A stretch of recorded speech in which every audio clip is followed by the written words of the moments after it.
Bonjour, bom dia a todas e todos, bem-vindos aqui para essa mesa redonda. Nadege Mezé, do Consulado Geral de São Paulo, e eu, Marilyn Pelicon, da Aliança Francesa de Florianópolis, estamos muito felizes de organizar esse ciclo de conferências. Essa mesa redonda é o segundo evento de um ciclo que vai ir até o final do ano, e essa mesa redonda, esse ciclo de conferências tem sentido num evento que é mais geral, um evento nacional, France Ecolab, organizado pela Embaixada da França.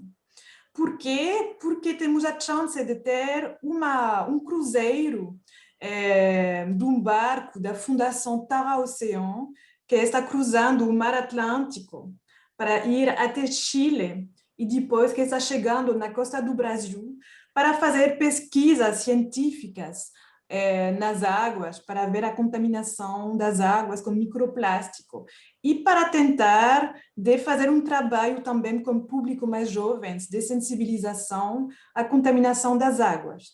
Então, esse projeto nacional é uma oportunidade para nós de fazer um ciclo de conferências para falar dos oceanos de diferentes maneiras. Vamos ter uma conferência hoje sobre a arte e a ciência, mas também uma conferência sobre oceanografia social, a pesca, enfim, muitos assuntos que têm um sentido para todo mundo aqui.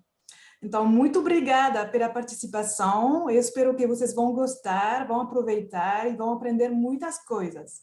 Vou deixar a palavra já a Marcelo Borges, que é um professor do Centro das Ciências da Educação na UFSC, a Universidade Federal de Santa Catarina. Marcelo, bom dia. Bom dia, Marlin. Bom dia a todos. Boa tarde, boa noite também para quem nos assiste. Então, é um prazer estar aqui com todos, né, nessa mesa redonda tão importante, que tem o título de No Corpo do Mundo, Natureza, Arte e Educação, em que aqui, com todos os convidados, a gente vai tentar, então, responder uma questão que será o fio condutor, né, da nossa reflexão, que é como a arte e a ciência podem dialogar para nos ajudar a pensar sobre a crise ambiental, né, essa crise ambiental que estamos vivendo, num sentido bastante amplo.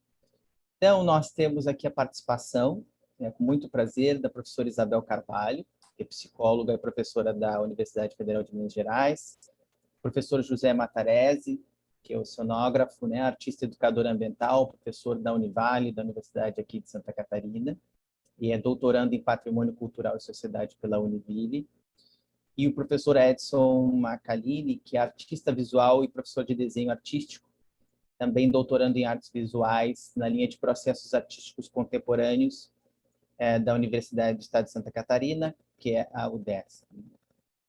Nós teremos, na sequência, então, da nossa mesa redonda, né, as apresentações que vão seguir um pouco essa ordem. Primeiro, então, o professor Edson Macalini, que vai falar sobre do corpo do mundo, procedimentos, criação artística em tempos pandêmicos. Na sequência, o professor José Matarese, na sua fala, então, focando o corpo oceânico da Terra, nossa relação metafórica com o mundo e com a vida em tempos de crise pandêmica e ambiental. E, por fim, a professora Isabel Carvalho, que vai nos apresentar o corpo doente de Gaia, o que aprendemos com a pandemia. Então, a gente segue nessa ordem, agradecendo a atenção de todos, e já passamos, então, a palavra ao professor Edson, que inicia, então, a nossa mesa redonda. Olá, obrigado, Marcelo, pela apresentação. Estou colocando aqui meu PowerPoint. Um grande prazer participar dessa conversa com este grupo tão interessante e diverso também, né? A construção dessa conversa foi muito gratificante e é muito interessante a gente poder falar sobre esse tipo de assunto no momento bastante diverso em que nós estamos vivendo. Me chamo Edson Macalini. O título da minha mesa se chama No Corpo do Mundo, Procedimentos e Criação Artística em Tempos Pandêmicos. A vida vegetativa é o alambique cósmico da metamorfose universal, a potência que permite a toda forma nascer, se constituir a partir de indivíduos que têm uma forma diferente, se desenvolver, modificar sua própria forma no tempo, se reproduzir diferenciando-se, multiplicar o existente sob a condição de o modificar, e morrer, deixar o diferente triunfar sobre o idêntico. A planta é um transdutor que transforma o fato biológico do ser vivo em problema estético e faz desses problemas uma questão de vida e morte. Começo com essa citação de Emmanuel Cotte, onde desenvolvo, a partir de seus estudos, algumas reflexões onde apresentarei aqui. Durante muito tempo, visito a Praia da Daniela, sempre com o mesmo intuito, e talvez pelo fato de ser uma das praias mais marcantes da ilha de Florianópolis, para mim. Desde a primeira vez que pisei neste território, fui capturado pela curiosidade de seu nome, que chamou a atenção. Este nome feminino, bastante peculiar e que nem parecia, desde então, ser nome de praia. A faixa de areia branca recebe suavemente as ondas do mar, que, sendo brandas, dá o aspecto de lagoa. Adiante, seguindo suas linhas da borda, o trecho repleto com muitos galhos secos, tocos de árvores mortas rente ao chão, muda a paisagem e impõe outra sensação ao local. Um sentimento de incompreensão e de tentativas para entender o que ocorreu ali e também inquirir. O mar avançou, a restinga recuou. Por que a natureza se modificou? A humanidade interferiu? Os anos se passaram e o método de deslocamento pela praia foi ganhando aos poucos novas texturas e camadas no tempo, como, por exemplo, os dispositivos que ocorrem quando nos deparamos com cruzamentos que remetem a obras artísticas, memórias que são resgatadas e que nos fazem lembrar de coisas avistadas, e a capacidade de criar obras de arte com objetos banais ou inimagináveis, como também a paisagem que povoa nosso olhar e nossa mente. Algo tão próprio quanto particular, singularidades do artista e seus procedimentos de criação. A arte como uma forma de mapear o mundo, de mapeamento dos mundos exterior e interior, algo entre uma sessão de psicanálise e uma imagem de satélite. As correspondências entre autobiografia e sistema de posicionamento global, ou a arte como espaço privilegiado para a compreensão e organização do mundo, para o mapear do mundo desde uma posição temporal, estilística e geográfica definida. Me recordo, neste momento, das produções do artista mexicano Gabriel Orozco, pelo fato da possibilidade de encontrarmos os mesmos objetos que utiliza em suas obras e que são resgatados pelas praias, como, por exemplo, lixos de embarcações e pescarias, rejeitos domésticos, descartes de móveis e utensílios na natureza. O referido artista cria instalações gigantescas, com lixos extraídos das costas marítimas, gesto que assume na ação de coletar, selecionar e ordenar os rejeitos humanos descartados no meio ambiente, a sua poética e produção artística, ativista e estética. Gabriel Orozco realiza composições instalativas em uma organização minuciosa e também primorosa, que redireciona o lugar do lixo, fazendo repensarmos seus destinos e também suas potencialidades. Se comparado aos desastres e crimes ambientais, desleixos da população humana diante da natureza, o alcance da potência estética estará na provocação que desempenha, seja pelo conjunto dos objetos ordenados em cores, tamanhos ou texturas, seja o seu descarte correto ou seu ciclo de reaproveitamento quando designados aos lugares corretos. Numa tarde de final de 2019, Visitei a praia de Daniela a fim de ler o livro que havia sido lançado há pouco tempo no Brasil, Revolução das Plantas, do italiano e biólogo Stefano Mancuso. Após um longo período de leituras, deitei na areia e cochilei. Fui acordado por uma revoada de gaivotas que passaram alvoroçadas pela disputa de algum alimento. Ao despertar assustado, olhei como nunca havia visto, com certeza imantado pelas energias das leituras, as algas verdes filamentosas que se agarravam aos galhos secos da praia e sua capacidade de regeneração. Ao se manterem vivas fora da água do mar, seu habitat natural e os desenhos minuciosos que compunham nos tocos. Motivado pelas reflexões do livro, principalmente no capítulo da planta aos plantoides, robôs inspirados em vegetais e suas habilidades de adaptação às mais diferentes condições ambientais, climas ou terrenos mutáveis, sem poder de se deslocar ou a capacidade de se mover pelo crescimento, dando a demonstração extraordinária de sua plasticidade. Fixei meus olhos para essas formas, que se apresentavam como novidades, transbordando a ideia de pensar que sejam apenas algas, elevando sua capacidade estética para a criação de novas imagens possíveis na natureza. A primeira, que já apresentei, me pareceu um corpo humano saindo da areia e voltando para o mar.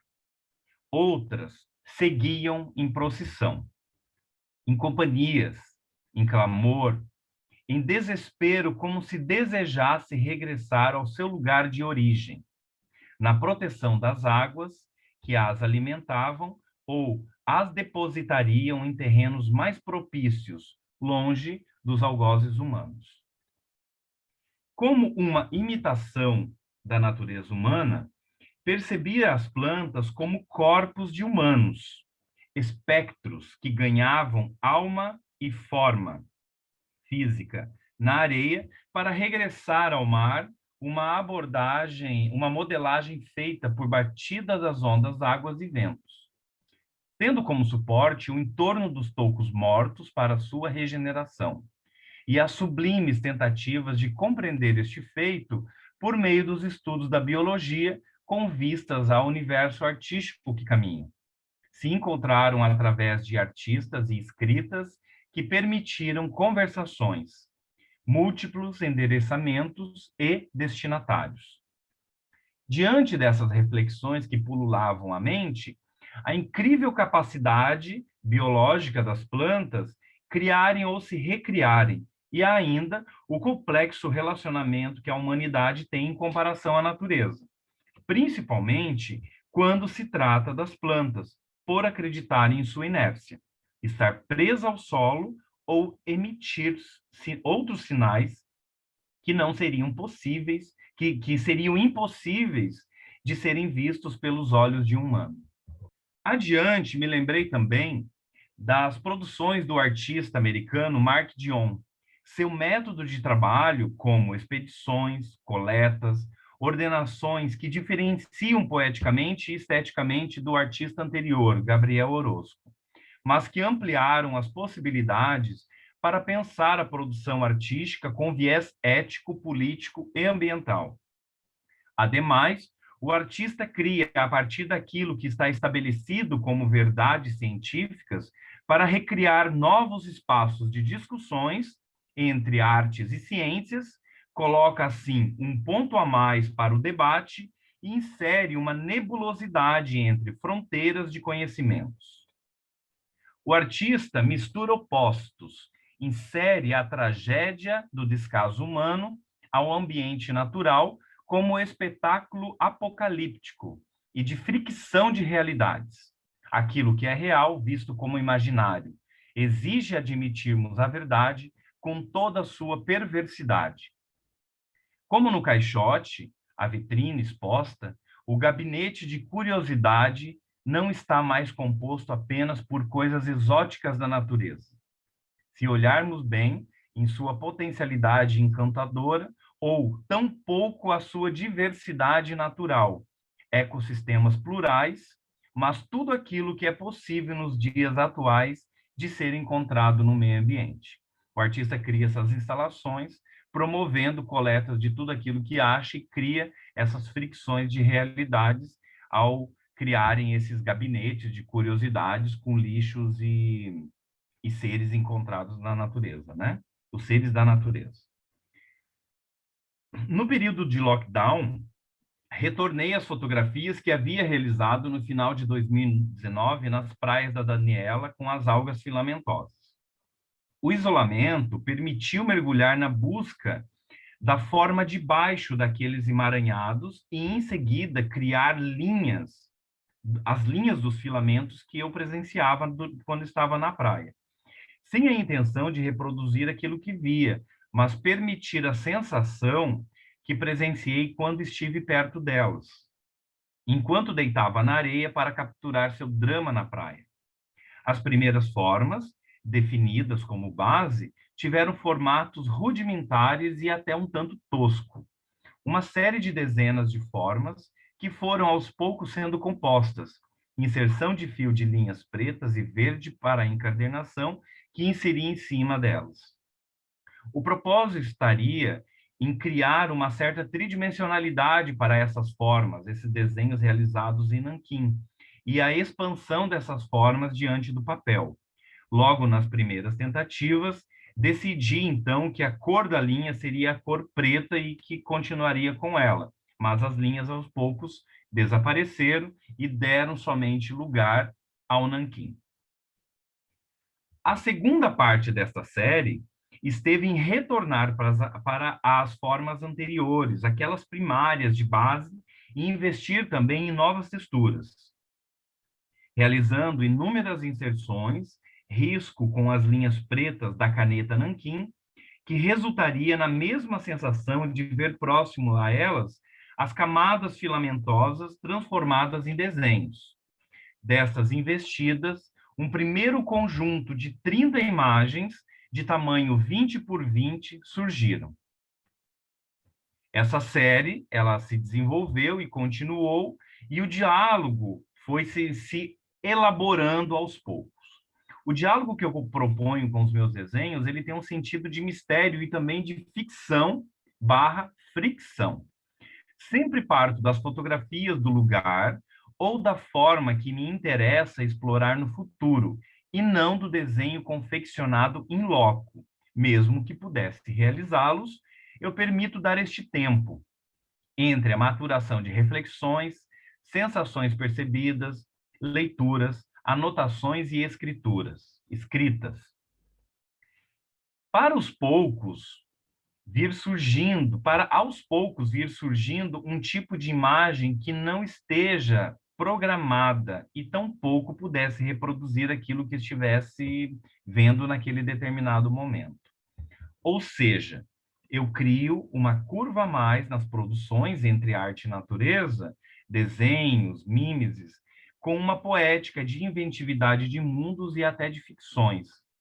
Nessa segunda parte que vocês estão olhando agora, as bases de nanquim, elas adquiriram maior agilidade, fluidez, organicidade no papel e se apresentaram mais fluídas, resultando, portanto, em 48 imagens de tamanho A5 e repleto de texturas e filamentos. Essa é a base onde eu desenvolvi e, em seguida, continuo aí nas bases, né? Eu consegui chegar durante muitas pesquisas neste formato, construí 48 dessas bases que, em seguida, eu fui inserindo os desenhos das algas filamentosas.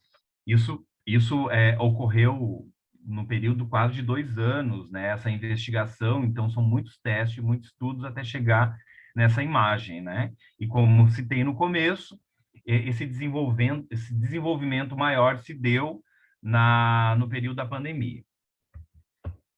Esse aqui é um resultado da terceira etapa, né? As algas filamentosas ocuparam durante um tempo as paredes de minha casa.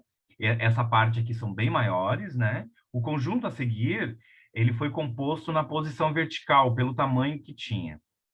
Trata-se de 2 conjugados de desenhos realizados em papéis tamanho A3. Uma série conta com 15 papéis de algodão e a outra com 20 papéis manteiga. Cada um tem a dimensão, mais ou menos, de um corpo humano. Esse daí que vocês estão vendo na tela é a altura de um corpo humano, dá uma altura de quase 2 metros, né? E também a largura chega a 1,5 metro a 2 metros, para dar essa sensação de você se aproximar do desenho tal qual se aproxima de uma árvore, por exemplo, né? Então, é essa altura que se tem, e aos poucos, né, o que eu apresentei anteriormente, vou voltar, ele foi feito em papel algodão, né, e esse aqui é papel manteiga, né, então teve essa ideia de criar texturas, composições, criar essas camadas, e que desse também essa sensação de empilhamentos, de linhas, empilhamentos de desenhos, tal qual eu apresento no espaço expositivo. O percurso do desenho nunca tem seu fim. A habilidade viva persiste nas linhas que sempre conduz a outro destino ou se mantém na exploração de outras possibilidades do mesmo. O desenho tem natureza orgânica. Há em sua essência e legado a geração da imagem, criação de outros mundos possíveis que se encontram nos universos poéticos, seja na imaginação e magia, em ficções para aprendermos, tanto no distanciamento das verdades, as estratégias para percebermos sua real capacidade. O desenho como caminho para ampliarmos os tentáculos da arte, da natureza e das ciências, jogos políticos e modos de vidas instalativas como as experiências em espaços expositivos. Encerro a minha fala apresentando as referências, do qual eu apresento aqui componho essa trajetória para mostrar como se dá o meu processo de criação e minhas reflexões. Eu utilizo nesse escrito Emanuele Cottia, a Louise Gans, a Ana Godoy, o Stefano Mancuso, o Giancarlo Ranucci e Jacques Rancière. A composição também dessa fala teve... eu compus nesse processo um artigo, né, que eu apresento aqui apenas um pedaço dele. Se eu fosse ler, ia dar uma média de 40 minutos, mais ou menos. Então, se alguém tiver interesse no futuro, tenho mais informações escritas, né? Muito obrigado. Tá aí embaixo o meu nome e também o link do meu Instagram, onde eu organizo grande parte dos meus trabalhos e disponibilizo também as minhas produções artísticas. Muito obrigado. Agradecemos, né, o professor Edson Macalini, e de imediato a gente passa para o professor José Matarese para a sua apresentação. Bom, é uma alegria estar aqui com todos vocês, é um agradecimento a essa oportunidade da Aliança Francesa de reunirmos aqui para falar desse tema que tem muito a ver com a minha trajetória, como um projeto, né, poético do meu percurso enquanto artista e educador ambiental, né? A minha fala se denomina o corpo oceânico da Terra, nossa relação metafórica com o mundo e com a vida em tempos de crise pandêmica e ambiental. Meu e-mail está aqui e a minha referência também de Instagram também está aqui disponível. E meu desafio agora, né, é aprofundar um pouco sobre esse tema iniciado pelo Edson, mas tendo um olhar e uma especificidade a partir do corpo oceânico da Terra, né? Justamente por estarmos nesse evento que está integrado a essa expedição de pesquisa e de geração de conhecimento para a transformação social no campo da oceanografia, e E como isso se dá a partir de uma relação metafórica, né? Como o conhecimento metafórico e a arte e a ciência podem responder a esses desafios que nós vivemos atualmente, né? Parto do princípio de que estamos imersos num mar de crises, né? É crise do conhecimento, é crise ambiental, é crise da imaginação, é crise da ciência, crise das artes, crise social, crise política. É uma conjuntura de crises, e a sensação que nos passa é estarmos imersos e quase que desesperadamente tentando respirar ou encontrar algum ar, né, para mantermos vivos, né, nessa imersão, nesse mar de crises, né? Então, eu vou trabalhar com alguns recursos imagéticos, provocando essa reflexão a partir do que eu tenho trazido como abordagem dentro desse tema. Vou tentar falar rapidamente um pouco mais sobre o papel das artes e das ciências nesse contexto, né? E aí é importante a gente definir e especificar de que tipo de ciência ou que tipo de pesquisa estamos nos referindo, assim como da arte e da educação, né? De que tipo de arte, de que tipo de educação estamos falando, né? Trago uma utopia e uma ideia força inspirada em Joseph Beuys, a partir de cada um artista, cada um cientista, cada um educador ambiental, né? Portanto, defendo que somos todos artistas, pesquisadores e educadores ambientais, né? Essa é uma metáfora muito, muito importante na minha trajetória e no que eu pretendo, e tenho me animado a trilhar diante dos desafios postos para o campo da ciência, da arte e da educação, né? E a imaginação e o pensamento metafórico, nesse momento em que a crise da imaginação é tão presente, a forma de romper é trazendo criatividade e imaginação, e o pensamento metafórico é um dos caminhos, e se passa pela essa integração entre arte e ciência para a construção de futuros possíveis.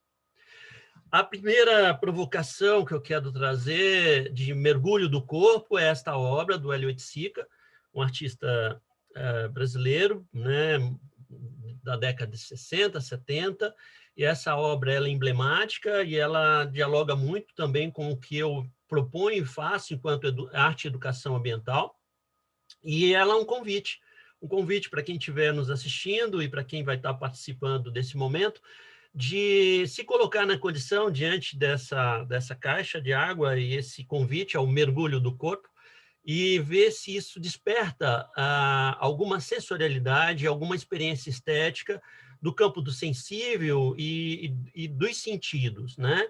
Algo bastante da estesia, que se contrapõe à anestesia geral que vivenciamos atualmente. Então, mesmo mediado por essas tecnologias, né, esse evento está sendo feito de maneira virtual em função da condição pandêmica que vivemos, né? E a gente também pode se aventurar nos meandros dessas tecnologias, não abrindo mão de alguma experiência sensível, de alguma experiência dos sentidos, né? Assim como o Edson fez agora, e nos colocou em contato e nos aproximou um pouco desse fazer arte e fazer ciência de maneira integrada, né? Desse ambiente que é marinho, costeiro e que tem essa relação com o mar, né? Então, esse mergulho do corpo, inspirado pelo Oiticica, é o convite que eu faço para que a gente possa mergulhar um pouquinho nessa reflexão comigo. Sempre tentando trazer essa ideia, né? Imaginar seu corpo e você fazendo um mergulho, né? E o primeiro marco para essa tomada de consciência planetária e coletiva, e a segunda metáfora que eu trago, e a segunda imagem forte que eu trago, é a imagem do planeta Terra, né, de 1972, que foi um dos marcos de tomada de consciência planetária, e é muito recente, as primeiras imagens satélites datam de 1960. Então, nós temos aqui já um primeiro grande referencial para se entender que tipo de ciência e que tipo de educação e de arte estamos falando. Que tipo de compreensão sobre o conhecimento estamos falando, né? De uma perspectiva sistêmica, integral, né? De uma visão holista, né? E ela é também datada da mesma época em que Edgar Morin começa a fazer os seus primeiros escritos para a sua grande obra, O Método, né? Com a publicação do livro Paradigma Perdido, a Natureza Humana, né? Então, são referências para mim importantes, imagéticas e também de produção e de questionamento e de rupturas no campo da ciência e também de rupturas no campo das artes, né? Ampliando e alargando fronteiras, criando uma espécie de campo expandido, no qual haverá espaços de integração e de diálogo de saberes com várias áreas do conhecimento. Né? É uma ruptura significativa, portanto, é uma ruptura paradigmática nas estruturas de pensamento também e de compreensão de quem nós somos e onde nós estamos e que mundo é esse.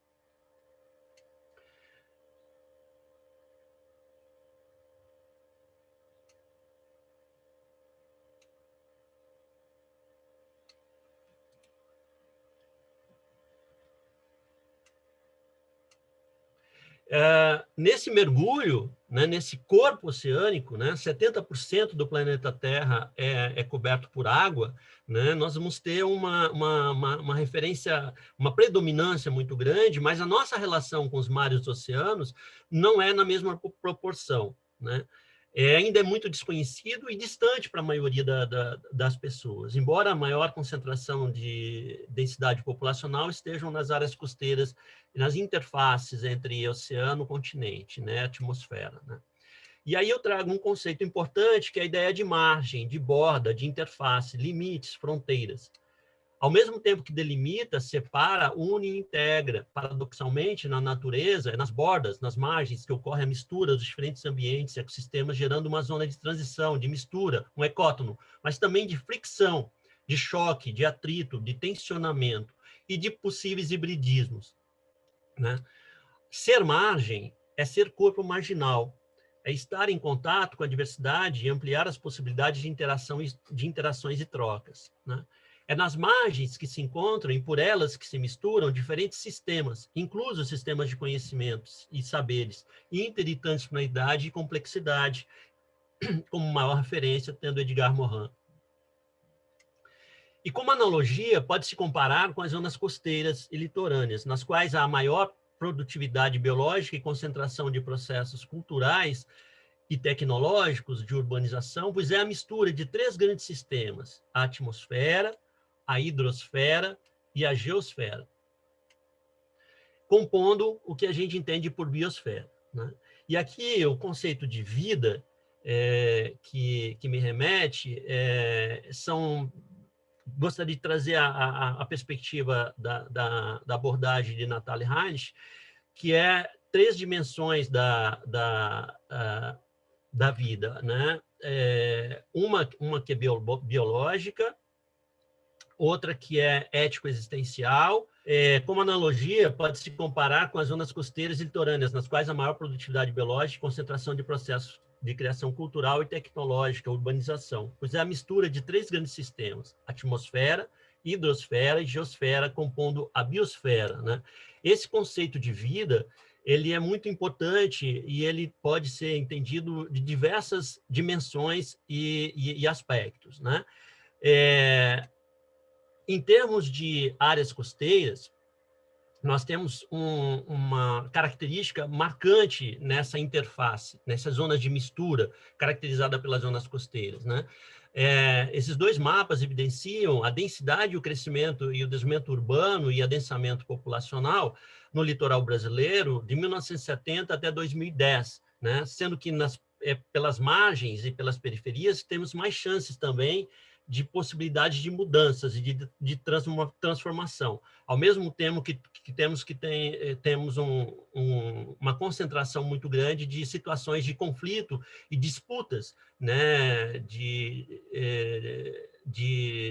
interesses e recursos, vamos dizer assim, né? tá? Também é nessas margens desse corpo oceânico, né, que se dá uma grande produção de biodiversidade e de biomassa, e que também é reconhecido como zonas importantes de ecossistemas de carbono azul, né? Essas áreas elas teriam a capacidade para capturar carbono numa escala muito, muito grande, muito alta, e são negligenciadas, e essa é uma fronteira nova de pesquisa que tem surgido e identificado como áreas importantes nessa questão da mediação climática, né? E exatamente nessa perspectiva, né, que a expedição, né, da Fundação Tara Oceano vem desenvolvendo o seu trabalho, e aí eu sugeria, se pudéssemos assistir um pequeno vídeo que mostra um pouco do trabalho da Fundação, que é o motivo da nossa mesa redonda, e que aportará aqui em Florianópolis em novembro, né, deste ano, né, que desenvolve o trabalho de pesquisa, mas também integrado ao campo da educação, né? É muito importante essa interface e essa relação, não apenas como a ciência, a pesquisa, mas uma pesquisa que envolve e engaja a sociedade e torna esse conhecimento compartilhado a partir de diálogos e saberes, né? E aí nós abordamos um outro campo que é fundamental, né, nesse diálogo entre arte, natureza e educação, que é a própria evolução de como se dá o conhecimento, a educação voltada para as áreas marinhas e oceânicas, né, nas últimas décadas, né? Então, uma das questões chaves e problemáticas que move todo o trabalho de pensar como desenvolver uma relação e um conhecimento associado aos oceanos é qual é a nossa experiência e vivência com o corpo oceânico da Terra. Como nos relacionamos, vivenciamos, percebemos, compreendemos e representamos o que está distante, o que não temos contato e o que desconhecemos. Então, apesar da importância e da predominância dos oceanos, a nossa relação ainda é muito distante. O máximo que a gente tem é uma relação litorânea, portanto, uma consciência litorânea, uma mentalidade litorânea, né, predomina. E muito ainda distorcida e associada a períodos de férias, a período de uma relação um pouco distorcida do que vem a ser a real complexidade. Então, todo o esforço que o Brasil tem feito desde 1997 para implantar o Programa de Mentalidade Marítima pela CECIRM, da Marinha do Brasil, e que tem um trabalho pioneiro desenvolvido pelo Núcleo de Educação e Monitoramento Ambiental de Rio Grande, do Praia do Cassino, e aí eles têm uma publicação que também a gente pode tentar disponibilizar o link, que é Ondas que Te Quero Mar, né? Esse livro ele condensa toda uma abordagem pedagógica e metodológica desenvolvida no campo da integração entre arte e ciência, desde 1900 eu estagiei lá em 1988. Então, são pioneiros, é um trabalho bastante pioneiro, e já naquela época se buscava integrar as ações de arte e ciência, né? A alfabetização e a literacia científica também surge e vai culminar atualmente no que a Unesco, Instituto Oceanográfico, a Comissão Internacional Oceanográfica, denomina de cultura oceânica, né? E eu situo aqui, como marco histórico, como linha do tempo, né, o surgimento do Laboratório de Educação Ambiental em Áreas Costeiras e Marinhas da Univale, junto ao curso de Oceanografia, em 1997, onde eu atuo até hoje e onde a gente desenvolve algumas linhas de pesquisa e ação, tá bom? A nossa abordagem, então, que tipo de educação ambiental e tipo de pesquisa nós fazemos, né, é uma educação ambiental numa perspectiva crítica, emancipatória, transformadora, popular, né, e uma ciência que rompe, né, com os limites da academia e vai abordar esse diálogo de saberes e vai tentar fazer uma ciência no qual cada um ou cada pessoa pode se tornar um pesquisador, pode se tornar um cientista, pode produzir conhecimento acadêmico, né? Aqui é o livro Ondas que Te Quero Mar, do projeto do Núcleo de Educação e Monitoramento Ambiental de Rio Grande, que eu faço uma referência histórica nesse momento, e ao projeto Utopias Concretizáveis Interculturais, também de Rio Grande, que também trabalhava a interface, a integração nesses laboratórios integrados entre arte e ciência, pela educação ambiental, né? Isso vai mais recentemente, já aqui em Itajaí, a gente acompanhou o surgimento do projeto Meros do Brasil e o coletivo Memórias do Mar. E ambos trabalharam junto na construção de uma publicação muito importante que também tem como eixo central essa questão da arte e da ciência, que é o livro Memórias do Mar, Biodiversidade, Conservação e Cultura no Litoral Brasileiro. Esse livro também está disponível na internet e vai estar acessível num link a ser disponibilizado. E, mais recentemente, desse movimento, do coletivo Memórias do Mar, surgiu o Painel Mar, né? Que é o programa Horizonte Oceânico Brasileiro, e que tem desenvolvido e estruturado toda uma forma de engajamento e diálogo da sociedade entre ciência e arte de maneira bastante contemporânea e bastante rupturante com o que se vinha se pensando e fazendo de maneira muito tímida em termos de ciência oceanográfica. Então, finalmente, você encontra formas de materializar essas rupturas e esses diálogos tão necessários e urgentes no enfrentamento dessa conjuntura de crises, né? E o programa Painel Mar tem um pequeno vídeo também que a gente pode disponibilizar pelo link e que vai dar uma boa ideia de como ele funciona e como ele surgiu, associado à Cúpula dos Povos e a Rio +20. E um outro movimento que é muito importante, agora já a contribuição específica do campo das políticas públicas de educação ambiental do Brasil e do Fundo Brasileiro de Educação Ambiental, assim como da Articulação Nacional de Políticas Públicas de Educação Ambiental, junto ao governo, ao Ministério do Meio Ambiente, a elaboração do Projeto Político-Pedagógico da Zona Costeira e Marinha do Brasil, o PPPZCM. E, mais recentemente, a construção da rede de comunidade de aprendizagem do Projeto Político-Pedagógico, né? Esse movimento é muito, muito significativo e tem sido a forma de articular e integrar os atores e quem está trabalhando e comunidades envolvidas com conservação das diversidades biológica e cultural ao longo do litoral brasileiro, né? Então, só alguma ideia, e o Fundo Brasileiro de Educação Ambiental e a Articulação Nacional de Políticas Públicas de Educação Ambiental tem subsidiado e participado através da plataforma do monitoramento de educação ambiental para o PPPZCM, né? É uma iniciativa pioneira e que merece ser divulgada e conhecida por quem atua nesse campo e nessa interface do campo da oceanografia, das ciências, das artes no litoral brasileiro, e principalmente da educação ambiental.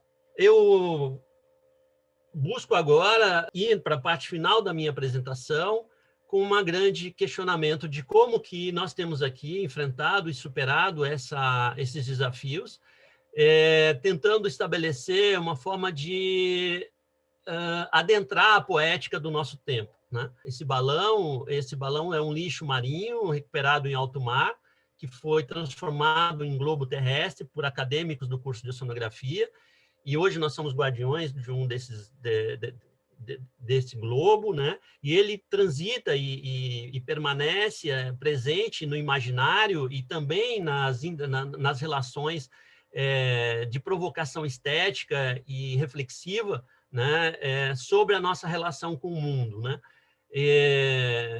E também esteve presente em muitas das manifestações sociais ao longo da sua história, né? Então, desde o Fórum Social Mundial, ao Fórum Brasileiro de Educação Ambiental, às Conferências Nacionais Infanto-Juvenis pelo Meio Ambiente, né, ele esteve presente e demarcou uma capacidade aglutinadora de movimentos sociais e de uma utopia possível, de um outro mundo possível, né? Também esteve presente na ideia e nas propostas do Fórum Social Mundial, que tem como inspiração essa outra perspectiva das epistemologias do Sul, de um olhar a partir do Sul, que também é importante a gente pautar no campo da educação, da arte e da ciência, né? E aqui nós temos uma referência, que é Joaquim Torres Garcia, Paulo Freire e o professor Márcio da Unicampus, que foi o pesquisador e o cientista e artista também, por que não, a criar o termo sulear, né? A ideia de que se contrapõe ao nortear, né? E o Fórum Social Mundial espelha e representa esse espírito dessa abordagem, desse campo de pensar a ciência, a arte e a educação ambiental nessa perspectiva. Especificamente, no Laboratório de Educação Ambiental e dentro do meu projeto de poética e de utopia, né, eu desenvolvi uma instalação, um conjunto de 3 instalações de arte e ciência em contextos performáticos denominados Trilha da Vida, Vida Secreta dos Objetos e Caminhos de Encontros e Descobertas. Nesses tempos a Trilha da Vida ocorre lá numa área de Mata Atlântica e ecossistemas costeiros, funcionou durante 10 anos em Florianópolis, no Ribeirão da Ilha, atualmente funciona em Camboriú, numa área rural do interior da cidade de Camboriú, no Espaço Rural Clarear, né, onde a gente desenvolve processos formativos de grupos em ciclos e percursos e de vivências a partir do campo dessa integração entre arte e ciência, né? E há uma outra forma que é feita em sala de aula, que é a Vida Secreta dos Objetos, e ela foi virtualizada nesse período de pandemia, e a gente manteve-se, então, atendimento e dentro da essência da abordagem metodológica, mas agora a partir de uma oficina virtual, e temos feito ao longo dos ecossistemas brasileiros e para grupos que nos solicitam. E ela pode ser feita em praças, parques e áreas urbanas que tiver. Então, é uma metodologia que pode ser feita em qualquer lugar, em qualquer ambiente, dado a diversidade e adversidades, né, dos sistemas de ensino brasileiro, né, e das regiões do país, né? Então, pode ser feito em qualquer situação, é possível aplicar essa abordagem metodológica de formação em educação ambiental, né?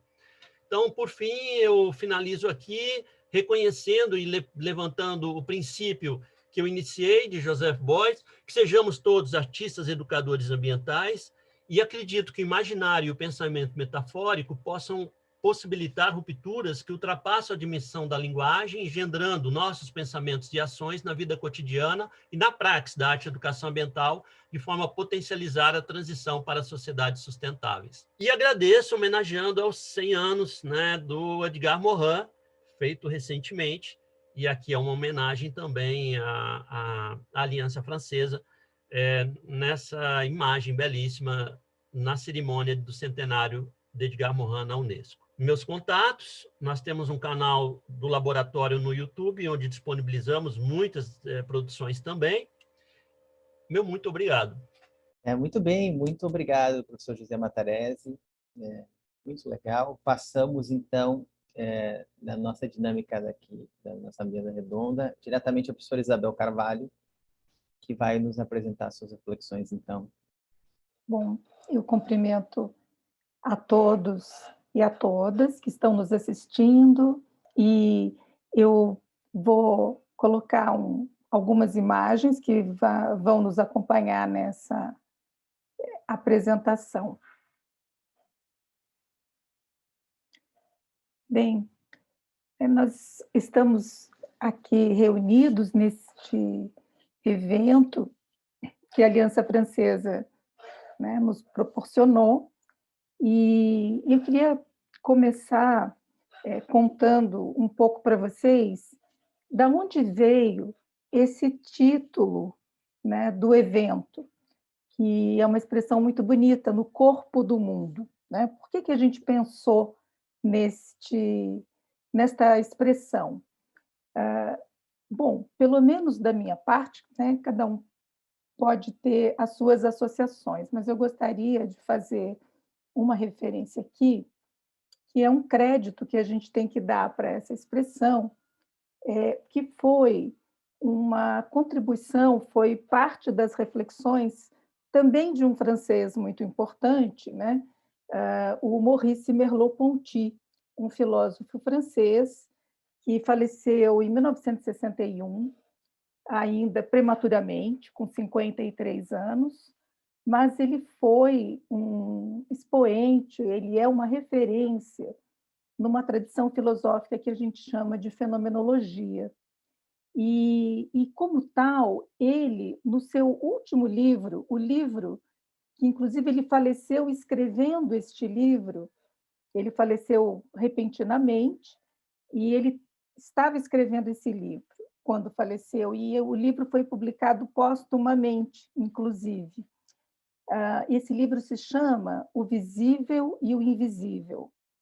E neste livro, ele traz essa ideia muito forte, né, de que nós somos o corpo do mundo e o corpo do mundo somos nós. Nessa abordagem, não é? Nessa abordagem fenomenológica, uma das coisas mais importantes que foi essa contribuição, né, do Maurice Merleau-Ponty está nessa ideia de pertencimento, de fusão, de continuidade entre nós e o mundo, não é? Quando eu digo essa expressão nós e o mundo, eu já separei nós e o mundo. E é para superar essa separação que Merleau-Ponty criou essa noção de carne, né?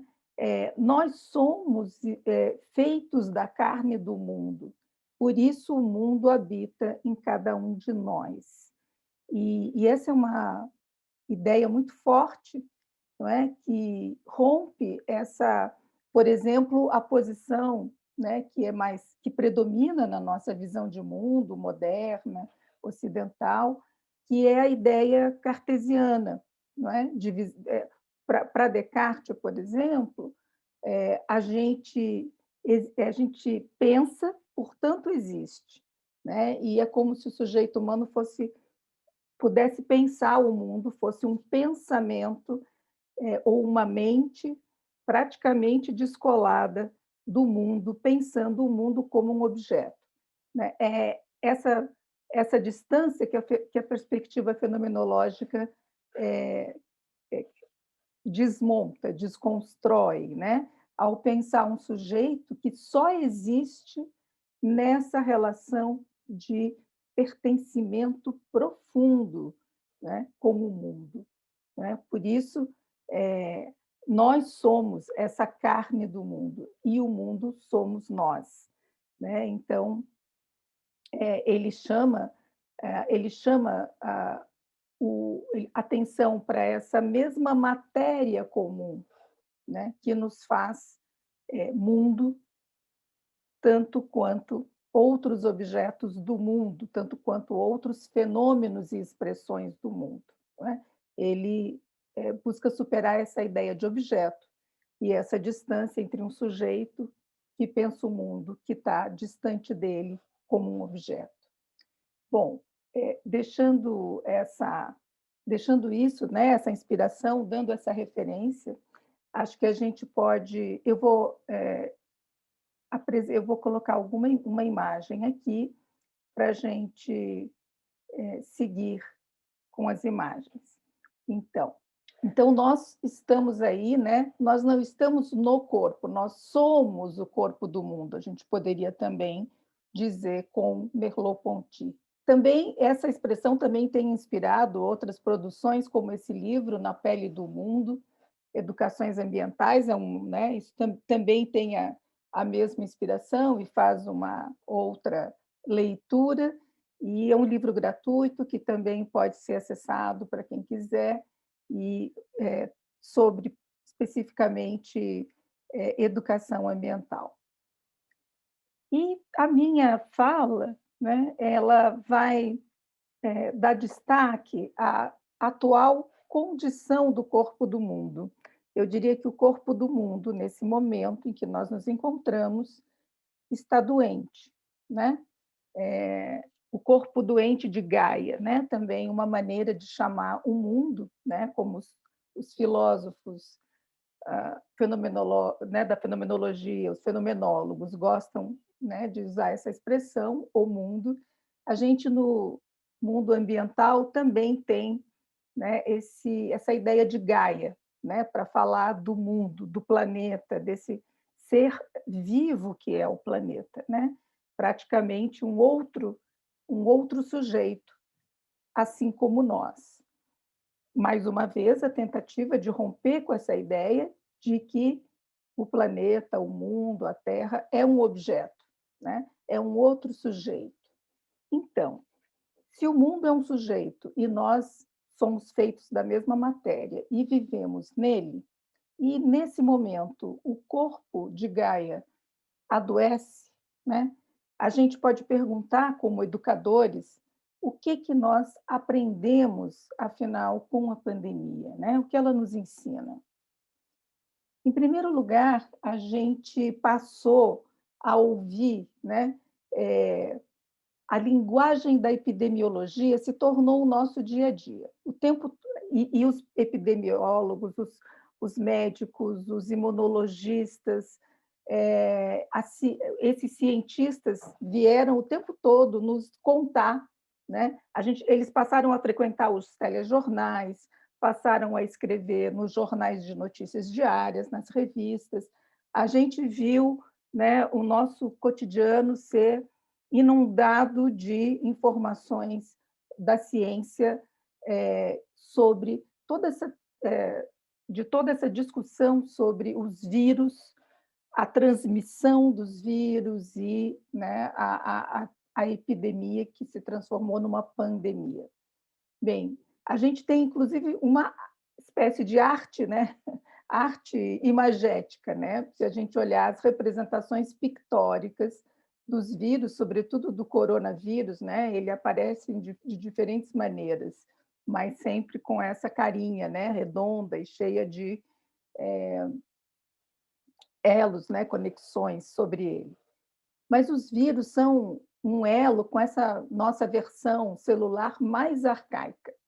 Mas, ao mesmo tempo, eles nos constituem, né, dentro dessa condição de organismo ambiente, né? Sempre reiterando essa ideia de que o nosso corpo não está separado do ambiente, mas ele é o ambiente. Então, os vírus também são parte do ambiente, não é? E os vírus são esses elementos muito pequenos, muito microscópicos, e eles são quase humanos, né? Eles não são digamos, eles são quase vivos. Na verdade, a expressão mais correta aqui seria dizer, eles são quase vivos, porque eles precisam das nossas células para poder se replicar, né? Então, é aí que entra essa fricção, né? Como dizia, né, o nosso colega aqui, o Edson, ele precisa dessa fricção, ele precisa do contágio para ele poder se disseminar, né? E essa é a natureza do vírus. Agora, como é que acontece isso? Bom, a gente sabe, né, que a Covid-19, assim como outras doenças parecidas, ela é uma zoonose, ou seja, o que o vírus produz é uma zoonose, uma doença infecciosa causada por bactérias, né, vírus e parasitas que saltam de hospedeiros não humanos, mas animais, geralmente vertebrados, para os animais humanos, né?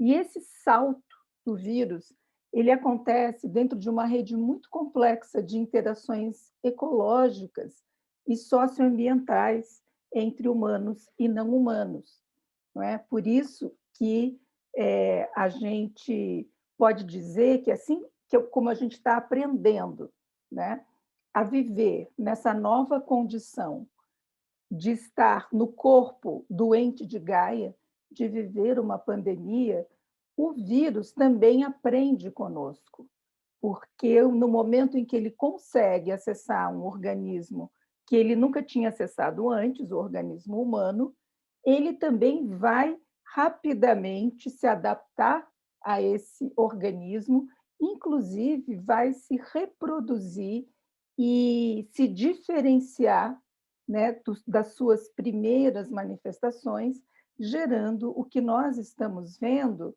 como as variantes do vírus, não é? É uma forma do vírus se transformar a partir desse encontro com o organismo humano. Então, a gente acabou, né, aprendendo, ou sendo obrigado a aprender, muitas coisas com essa condição pandêmica. Por exemplo, como essa imagem que vocês estão vendo, né? Há mais de 2 anos atrás, se a gente visse, né, essa imagem, a gente não identificaria ou não ia entender por que essas pessoas estão de máscara e, ainda por cima, separadas, né, por cadeiras com um X, né, delimitando ali um ordenamento, né? O ordenamento é o distanciamento social. A gente tem um sociólogo, um antropólogo, na verdade, e aqui, quando a gente fala de contribuições da ciência, né, para compreender as condições do mundo em que a gente vive nesse momento, com essa condição, eu vou falar um pouco, né, das contribuições dos cientistas humanos, das ciências humanas, das ciências sociais, né? Então, houve uma produção enorme das ciências sociais durante esse período, a partir de 2020, né, esse breve tempo que a gente está vivendo a pandemia, mas muita reflexão se produziu no sentido de compreender, né, esse desastre, afinal, que nos acometeu. Né, do ponto de vista humano, é um grande desastre, pelas implicações, enfim, pelas mortes que essa epidemia tem causado, pela dificuldade da gente compreender todos os sentidos desse contágio e do adoecimento, porque foi uma situação absolutamente nova. Então, além, né, dos esforços de toda a área médica, a gente tem os esforços das ciências humanas para poder entender, né, o que está acontecendo. E é interessante porque talvez essa sensação de que é inédito o que nos aconteceu já é um objeto de reflexão, já pode ser um objeto da nossa reflexão. Por quê? Bem, a ideia de uma pandemia ela já era prevista pela ciência como uma possibilidade. A ciência não previu que em 2020 aconteceria a pandemia a partir do SARS-CoV-2, mas havia, sim, previsões pela ciência de que era muito provável, não é? Que em algum momento, e aí haviam várias possibilidades de vírus que poderiam ser o vetor da pandemia, mas já havia, sim, a previsão de que era muito provável que em algum momento a gente vivesse uma pandemia. E os filmes e na arte, né, tanto na literatura quanto na produção de cinema, a gente também já tinha filmes antecipando essa situação, né? No entanto, como isso era um horizonte de probabilidade, isso ficava mais ou menos como uma espécie de ficção científica, né? Uma ficção futurista, só que o vírus saltou desse mundo projetado, desse mundo que a gente imaginava como sendo um futuro possível, ele saltou dessa abstração rapidamente para o nosso mundo vivido e se impôs, né, materialmente, desorganizando a vida de milhares de pessoas em um tempo muito curto, uma espécie de um tsunami, tipo anunciado, né, mas ignorado. A gente sabe que algumas regiões podem ter um tsunami, mas isso não faz com que os banhistas, os turistas deixem de frequentá-la, né? Então, isso me lembra a situação do tsunami na Ásia, por exemplo, né? Ele chega e pega as pessoas supostamente desprevenidas, né? É mais ou menos como se a fenda de San Andrés, lá na Califórnia, que todos sabemos que está lá e se movimenta, de repente varresse a Califórnia do mapa, né? Um lugar tão agradável, onde tantos buscam se fixar, né? Provavelmente um dos melhores lugares para se viver nos Estados Unidos. Então, esse também foi o salto nesse outro sentido, no sentido da experiência humana, não apenas o salto epidemiológico, mas também o salto que nos acometeu viver essa experiência sem nenhum preparo para ela, né? Então, a gente teve que rapidamente, né, mudar tudo, os nossos modos de vestir, de viver dentro de casa, de estudar, de ensinar, de cuidar da saúde, de lidar com a morte e os rituais de morte que também mudaram com a pandemia, né? Isso alterou a nossa atenção, né, e nos deixou mais evidente para todo mundo como nós dependemos de políticas públicas e da responsabilidade dos nossos gestores para enfrentar algo que tem esse grau do coletivo, não se trata de um adoecimento individual, né? É o planeta que adoeceu, Gaia adoeceu, o corpo do mundo adoeceu em cada um de nós, né? Então, tem um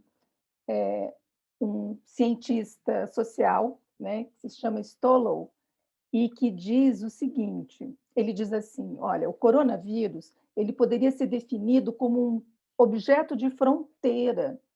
São objetos que, ao mesmo tempo, habitam diversas comunidades de prática e satisfazem os requisitos de informação de cada uma delas. Então, é isso, né? O coronavírus ele entra, né, na zona, digamos, do nosso organismo, né, e aparece como um fenômeno de saúde, mas ele também invade o nosso mundo, a nossa experiência do mundo, o nosso mundo vivido, e ali também altera tudo.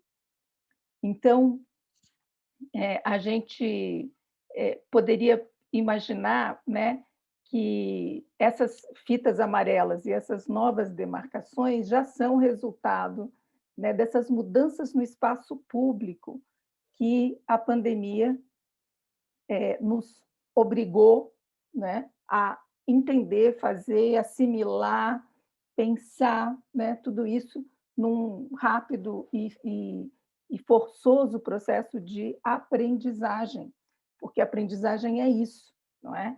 É a gente se readaptar, né, a uma condição nova que aparece para a gente.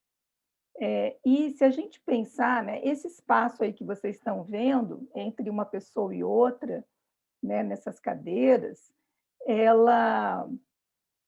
digamos assim, elas se tornaram, e essa e outras, a máscara, que também é possível ver nessa imagem, mas também o álcool gel, digamos assim, eles se tornaram uma espécie de armas de baixa tecnologia, né, na vida urbana, induzido pelo vírus do Covid-19.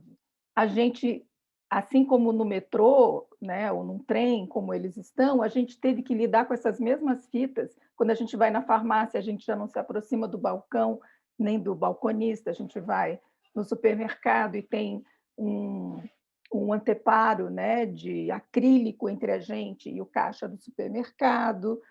Enfim, a gente tem vários dispositivos, né, espécies, né, de arma de baixa tecnologia, que são armas de proteção, né, e de garantia desse distanciamento. E por que a gente precisa desse distanciamento, né? Essa é a questão aqui, né? Porque a gente vai a um correio, por exemplo, e você tem isso no chão, né? Mantenha 1,5 metro de distância da próxima pessoa que está na fila. Aí eu queria chegar nessa ideia de corpo pandêmico, né, que é muito interessante, né, do ponto de vista do que a gente pode compreender dessa situação. O corpo pandêmico, ele o próprio limite do nosso corpo mudou com a pandemia, né? Aquilo que a gente achava que era onde o nosso corpo terminava, né, digamos, na nossa pele, ou conforme cada cultura tem, naquele espaço que a gente considera adequado, de distanciamento natural, quando a gente se aproxima de alguém, um espaço, né, esse espaço de distanciamento culturalmente instituído, né, teve que mudar, a gente teve que aumentar esse espaço. E o limite do nosso corpo, né, deixou de terminar, digamos, naquela representação mais comum, que é a pele, né, da gente. Porque a ideia da transmissão né, por esses micropartículas, né, aerosóis que a gente produz quando fala, quando espirra, quando tosse, até mesmo quando respira, não é? Essa ideia, praticamente, né, essa nossa, isso que a gente expele, mas que é praticamente, ou era praticamente invisível ou imperceptível para nós, não é? Antes da pandemia, nesse momento se tornou parte do nosso corpo, não é?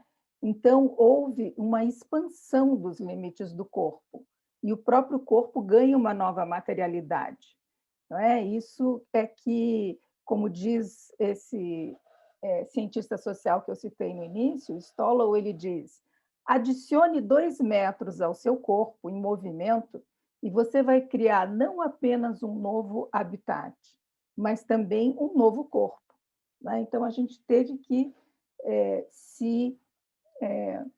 que internalizar, né, essas medidas de um novo corpo, o nosso e o dos outros. Quando alguém chega muito perto da gente e começa a falar, e começa a espirrar, no momento de pandemia, a gente fica com medo, a gente se afasta. Então, vejam bem, o corpo, né, até a nossa própria representação de corpo, ela mudou de lugar, né? Ela mudou. Nosso corpo pandêmico não é mais o mesmo do que era o nosso corpo antes da pandemia. E mesmo os nossos gestos mais automáticos, mais espontâneos, como levar a mão à boca, ao nariz, né?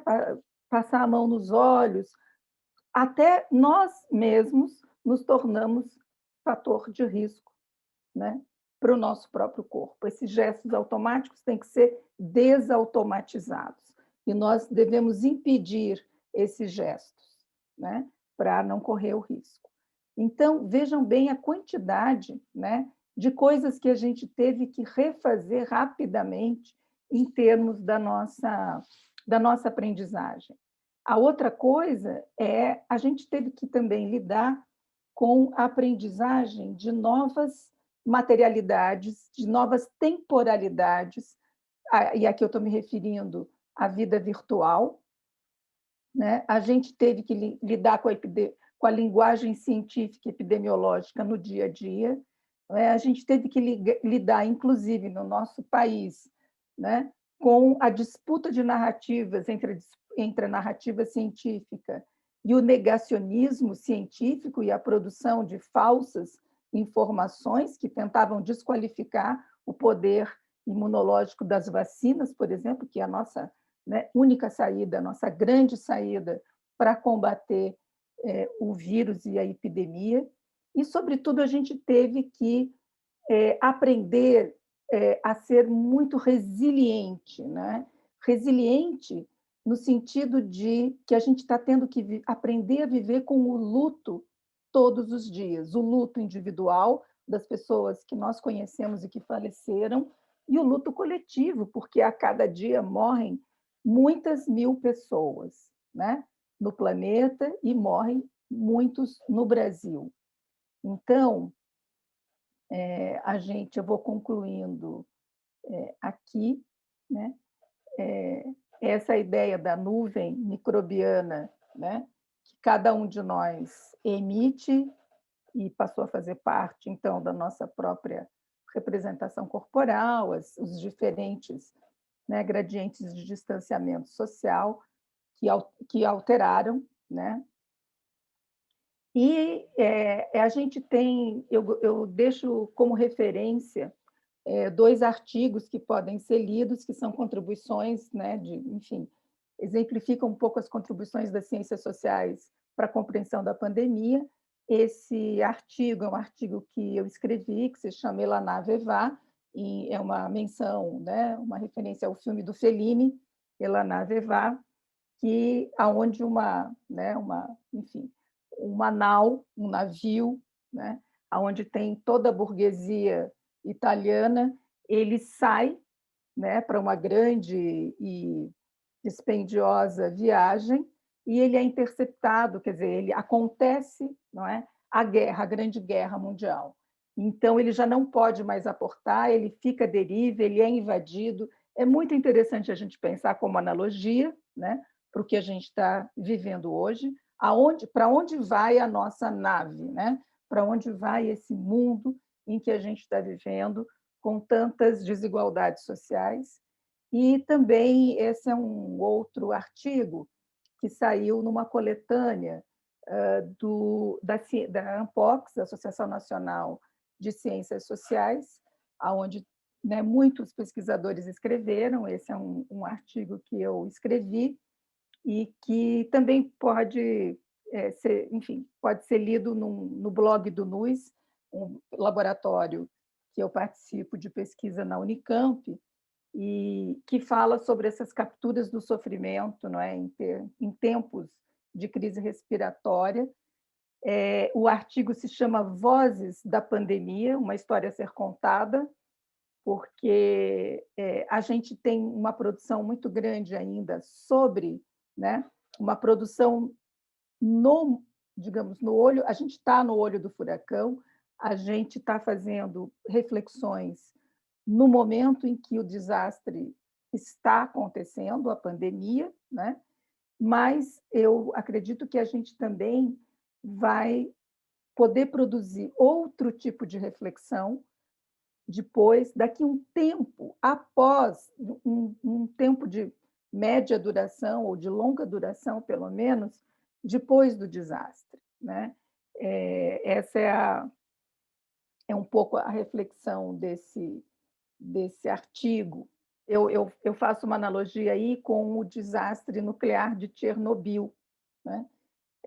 Por mais que muita coisa tenha sido escrita, pensada, elaborada, né, no tempo daquele desastre, nada se iguala ao livro, não é, que a escritora que é nascida na região onde houve o desastre de Chernobyl, na Bielorrússia, né, a Svetlana, ela nada se compara ao que ela pôde escrever depois.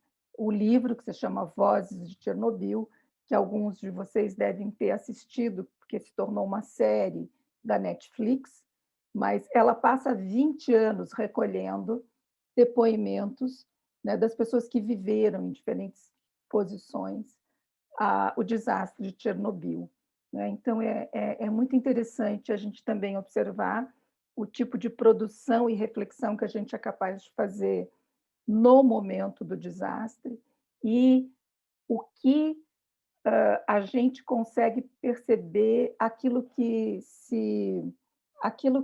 a gente filtra, que a gente consolida, que a gente reflete, né? Quais são essas percepções e essas consequências de longa duração que a gente vai elaborando, né, no tempo que transcorre após um desastre de grande magnitude, como é o caso da epidemia que nós vivemos.